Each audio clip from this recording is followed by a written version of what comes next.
And Michael, what can you tell me about your expertise with self-defense? I've been expertise in self-defense. That's a good question.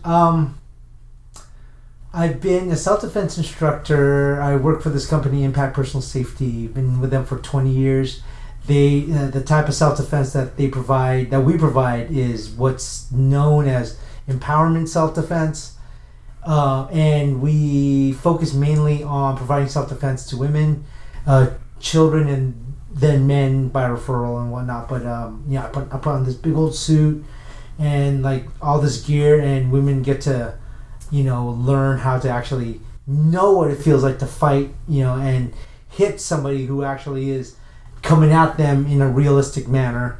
And I've been doing that for 20 years, and the reason why they call it empowerment self-defense is because back in the 80s when this was discovered, I believe if I know the mythology correctly, there was a group of martial artists in the LA area who had one of their students, a female black belt, get assaulted, I believe raped, and none of her training was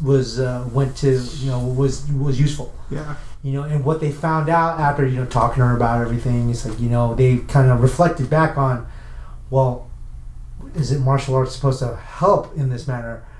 Yes, in some ways, but then I don't think it really conformed to what modern society prepares people for, because I know from my experience, self-defense is very different from martial arts, and the reason why is that what I've discovered, but then what was articulated to me by one of my mentors was that the difference between combat sports like martial arts, MMA, jiu-jitsu, taekwondo, karate, any of those, and self-defense training is that in any of those combat sports, boxing included, football included, there's consent, preparation, and awareness. Like, if you and I were participants, hey, we both did jiu-jitsu, hey, you know what?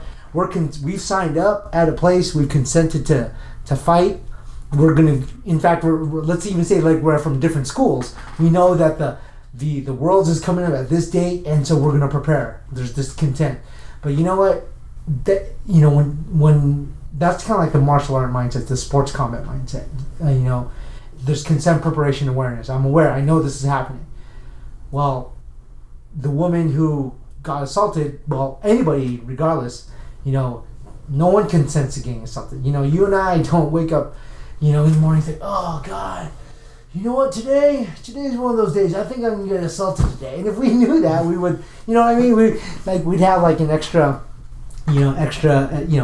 breakfast. We start working out. It's it's going to happen at 6:30 today when I'm taking out my trash, because that's usually the time when I'm not aware. It doesn't work that way. Plus, in that instance, somebody's so unsuspecting, it's like there's no way to even anticipate when they're going to have that. Exactly. That's the major difference. And so this woman who was trained, was trained in a specific manner, because like our brains, don't even get me started about how our brains work in neurology and that stuff, but the way our brains work, we do things and it expects certain results, So if I'm training, I'm doing all this stuff, I'm going to expect these different results. If I'm fighting my opponent, we're going to bow, that's someone who wants to attack you. If you want to attack me, you want to come to me. Hey, excuse me, are you ready? Okay, ready, let's go. Let's go. No, that's not how that works.